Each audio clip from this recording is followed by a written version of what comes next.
왓썹으로 기똥찬 똥찬입니다. 여기. 네, 지금 시간은 오전 5시 19분입니다. 방금 따끈따끈하게 삼성의 갤럭시 S20 언팩 행사가 있었어요. 씻지도 않고 이렇게 촬영을 해서 죄송하고요. 오늘 언팩 행사를 한 갤럭시 Z 플립 그리고 갤럭시 S20, 갤럭시 버즈 플러스까지 간단하게 저의 생각과 함께 정리를 해보겠습니다. 가장 먼저 출시된 건 갤럭시 Z 플립입니다. 루머대로 동일한 모습으로 출시가 되었고요. 사진으로 봤을 때보다는 훨씬 멋있게 생겼습니다. 접었을 때 4인치, 펼쳤을 때 6.7인치의 디스플레이를 갖고 있고요. 그리고 접었을 때 외부에 작은 디스플레이가 하나 보이더라고요. 이 부분이 상당히 좋아 보였어요. 외부 카메라를 사용할 때 디스플레이로 활용될 수 있고요. 터치가 되는지는 모르겠지만 간단한 알림을 알려줬습니다. 그리고 이전작이라고 할 수 있는 갤럭시 폴드에서 접히는 부분에 주름이 논란이 많이 됐었죠. 그게 원래 플라스틱 기반으로 만든 디스플레이입니다. 그런데 이번 갤럭시 Z 플립 같은 경우는 유리 기반 인피니티 플렉스 디스플레이를 사용했다고 해요. 최대 30% 이상 더 평편해졌다고 하니까 그 논란이 됐던 주름은 많이 개선이 되었을 걸로 예상이 됩니다. 그리고 많은 분들이 굳이 스마트폰을 접어야 되나 이런 생각을 많이 하시더라고요. 저도 그런 생각을 할 때가 있었습니다. 근데 이번 갤럭시 Z 플립을 보면 플렉스 모드란 걸 지원해요. 마치 노트북처럼 70도에서 110도 정도로 힌지가 고정이 됩니다. 이걸 이용하면 화면을 2분할로 사용할 수도 있고 삼각대 없이 테이블이나 어떤 곳에 올려놓고 사진을 촬영할 수 있습니다. 그게 저는 참 좋아 보였어요. 네, 그리고 이번에도 역시 명품과 협업을 했습니다. 이 아줌마가 입고 있는 톰 브라운과 협업을 했고요. 디자인적으로 굉장히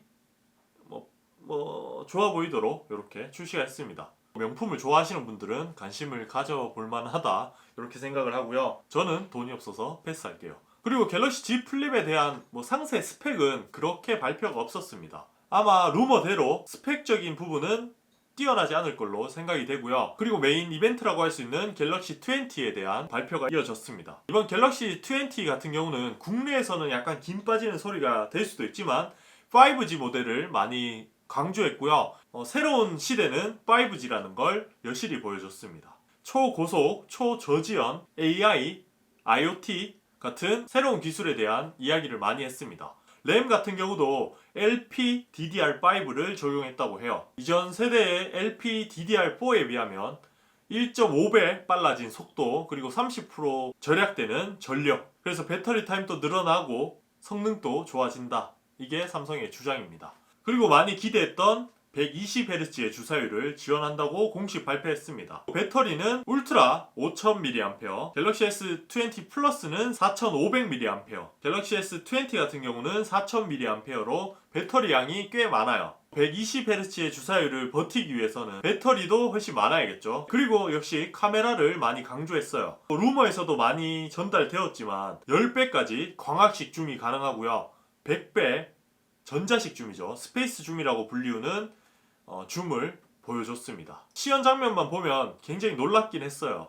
금문교에서 엄청 멀리 떨어진 화면을 확대했습니다. 물론 광학식 줌이 아니기 때문에 화질에 문제가 생기긴 해요. 근데 그 비어진 픽셀은 구글 AI를 통해서 메꾼다고 합니다. 비교적 자연스러운 화면을 보여주고요. 그리고 5G 기술을 등에 업고 8K 동영상을 촬영할 수 있다고 광고를 했어요. 역시 고해상도 센서를 달고 있기 때문에 8K 영상을 촬영할 수 있다. 그리고 영상의 중간중간 스냅을 이용할 수 있다. 그런 것들을 많이 강조했습니다. 그리고 화소수가 이렇게 많다 보면 노이즈가 많이 낄 수 있습니다. 근데 이 부분을 해결하기 위해서 1억 800만 화소의 그 화소수를 9개마다 하나의 화소처럼 쓸 수 있도록 노나 비닝이라는 기술도 선보였어요. 이걸 통해서 우려했던 부분을 많이 잠식해 줄 걸로 예상이 됩니다. 물론 직접 사서 한번 봐야겠죠. 그리고 갤럭시 버즈 플러스 같은 경우는 역시 노이즈 캔슬링은 들어가지 않았습니다. 아쉽게도. 그리고 3개의 마이크를 통해서 통화 품질을 많이 개선했다. 뭔가 음질적으로 많이 향상된 모습을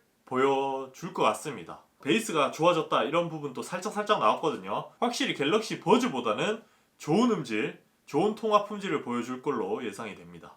특별히 눈에 띄는 업그레이드는 보이진 않았어요. 그리고 콜라보를 많이 강조했는데요.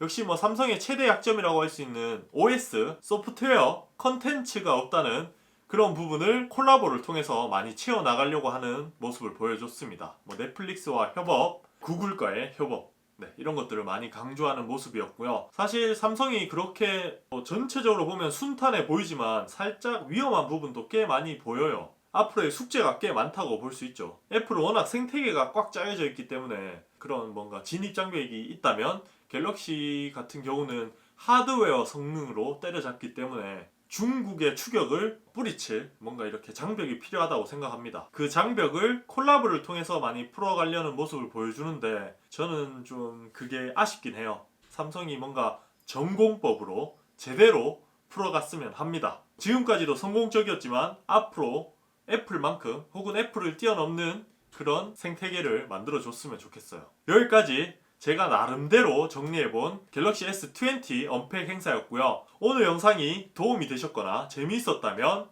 좋아요, 구독하기 꼭 눌러주시고요. 아침에 업로드가 될 것 같으니까 오늘 하루 파이팅 하십시오. 네, 그리고 다음에 또 밝은 모습으로 찾아뵙도록 할게요. 그러면 다음에 봐요. 똥봐. 이제 편집해야겠네요. 네, 편집해서 빨리 올려드릴게요. 그리고 좀 자야겠습니다.